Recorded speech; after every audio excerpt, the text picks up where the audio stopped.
तो हेलो दोस्तों, आप लोग कैसे हैं। उम्मीद है कि आप लोग अच्छे होंगे। आइए हम लोग इस वीडियो में मेडिवल हिस्ट्री का बहुत इंपॉर्टेंट टॉपिक दिल्ली सल्तनत के बारे में आज हम लोग जानेंगे। दिल्ली सल्तनत में जो है 5 वंश थे। कितने वंश थे? 5 वंश, जिसमें फर्स्ट नंबर पे है गुलाम वंश, सेकंड नंबर पे है खिलजी वंश, थर्ड नंबर पे है तुगलक वंश और 4 नंबर पे है सैयद वंश और 5 नंबर पे है लोधी वंश।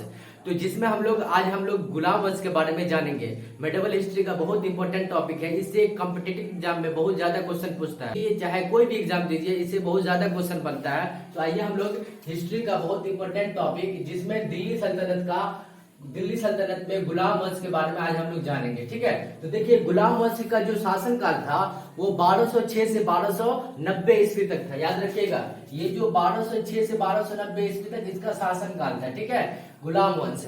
अब आइए हम लोग गुलाम वंश के बारे में थोड़ा सा जान लेते हैं। देखिए गुलाम वंश जो है भारतवर्ष पर शासन करने वाला मुस्लिम शासकों में सर्वप्रथम गुलाम वंश या इलबाड़ी वंश था। यानी कि भारतवर्ष पे शासन करने वाला सर्वप्रथम जो है भारतवर्ष पे शासन करने वाला सर्वप्रथम मुस्लिम शासकों में सर्वप्रथम जो है ये गुलाम वंश और इलबाड़ी वंश था, जिसको हम इलबाड़ी वंश के नाम से भी जानते हैं। ठीक है, तो ये फर्स्ट पॉइंट में था। अब देखिए गुलाम वंश क्यों कहा जाता है। अब जाहिर सी बात है, गुलाम वंश है नाम, तो इसको गुलाम वंश क्यों कहा जाता है। तो देखिए गुलाम वंश इसको क्योंकि इनके सभी शासक कभी न कभी किसी के गुलाम रहे थे। यानी कि कभी न कभी गुलाम रहे थे, किसी न किसी राजा के गुलाम रहे होंगे, इसलिए इसे गुलाम वंश और इसे इलबाड़ी वंश इसलिए कहा जाता है क्योंकि इनके जाति के आधार पर इनको बांटा गया। ठीक है, इलबाड़ी वंश इसे क्यों कहा जाता है? इनको जाति के आधार पे बांटा गया है, जिसे हम इलबाड़ी वंश के भी जानते हैं। ठीक है, तो गुलाम वंश का मतलब हुआ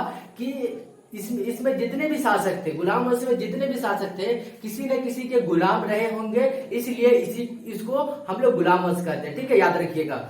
उसके बाद देखिए गुलाम वंश के संस्थापक कुतुबुद्दीन ऐबक को कहा जाता है। याद रखिएगा, मोस्ट वीवीआई क्वेश्चन है कि गुलाम वंश के संस्थापक कुतुबुद्दीन ऐबक को कहा जाता है। ठीक है, अब हम लोग जानेंगे कुतुबुद्दीन ऐबक के शासन काल के बारे में। ठीक है, हम लोग गुलाम वंश में 4 शासक के बारे में पढ़ेंगे, जिसमें फर्स्ट नंबर पे है कुतुबुद्दीन ऐबक, सेकंड नंबर पे आपको इल्तुतमिश और थर्ड नंबर पे रजिया सुल्तान और 4 नंबर पे बलबन के बारे में हम लोग जानेंगे। तो फर्स्ट नंबर पे हम लोग कुतुबुद्दीन ऐबक के बारे में जानेंगे। देखिए कुतुबुद्दीन ऐबक का शासनकाल 1206 से 1210 ईस्वी तक था। कितना?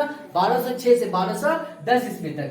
अब देखिए कुतुबुद्दीन ऐबक का जो जन्म हुआ था, फर्स्ट पॉइंट में लिखा हुआ है कि कुतुबुद्दीन ऐबक का जन्म 1150 ईस्वी में हुआ था, वो भी तुर्किस्तान, जो वर्तमान समय में कजाकिस्तान में है। ठीक है, तुर्किस्तान वर्तमान समय में कहा?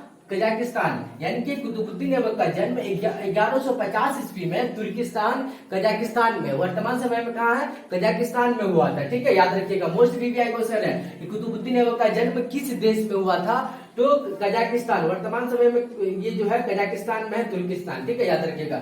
उसके बाद ये भी याद रखिएगा कि कुतुबुद्दीन ऐबक को चंद्रमा का देवता भी कहा जाता है। याद रखिएगा, कई बार ऑब्जेक्टिव में पूछ दिया है कि किस दिल्ली सल्तनत के किस बादशाह को चंद्रमा का देवता कहा जाता है। तो कुतुबुद्दीन ऐबक को चंद्रमा का देवता कहा जाता है। याद रखिएगा, मोस्ट वीवीआई क्वेश्चन है। ठीक है, उसके बाद देखिए इनको कुरान खान के नाम से भी जाना जाता है। कुतुबुद्दीन ऐबक को कुरान खान के नाम से भी जाना जाता है। क्यों जाना जाता है? क्योंकि इन्होंने बचपन में ही कुरान याद कर लिए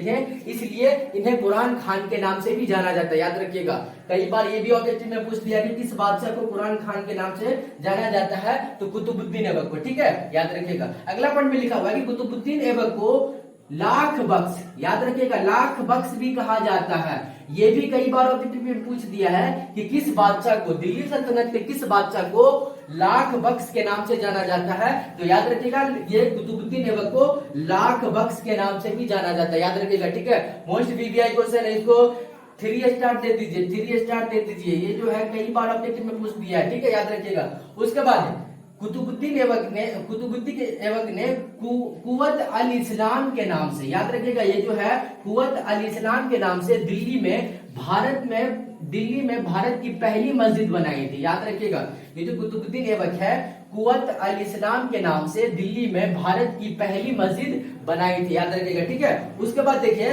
कुतुबुद्दीन ऐबक ने, अगला पॉइंट में लिखा हुआ है कि कुतुबुद्दीन ऐबक ने अपनी राजधानी जो है वो कहाँ, पाकिस्तान में जो लाहौर स्थित है वहीं बनाया था। ये जो लाहौर है वर्तमान समय में अभी पाकिस्तान में स्थित है, ठीक है।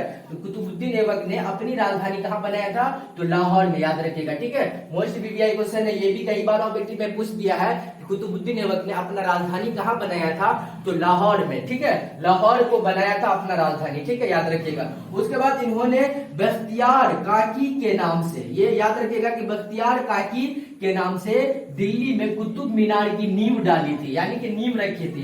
कुतुब मीनार की नींव कौन रखी थी, तो कुतुबुद्दीन ऐबक, जो कुतुब मीनार की नींव कौन रखी थी, तो दिल्ली में कौन रखे थे, कुतुबुद्दीन ऐबक ही कुतुब मीनार के नींव रखे थे, याद रखिएगा। मोस्ट वीवीआई क्वेश्चन है, कई बार ऑब्जेक्टिव में पूछ दिया है कि कौन सा बादशाह है जो कुतुब मीनार की नींव रखी थी, तो कुतुबुद्दीन ऐबक, ठीक है, याद रखिएगा। उसके बाद लास्ट पॉइंट में है, इनका मृत्यु जो है पोलो खेलते समय घोड़े के गिरने से हो गई थी, याद रखिएगा कि कुतुबुद्दीन ऐबक का मृत्यु जो हुआ था वो पोलो खेलते समय घोड़े से गिरते हुए हो गया था, याद रखिएगा, ठीक है। तो ये था कुतुबुद्दीन ऐबक।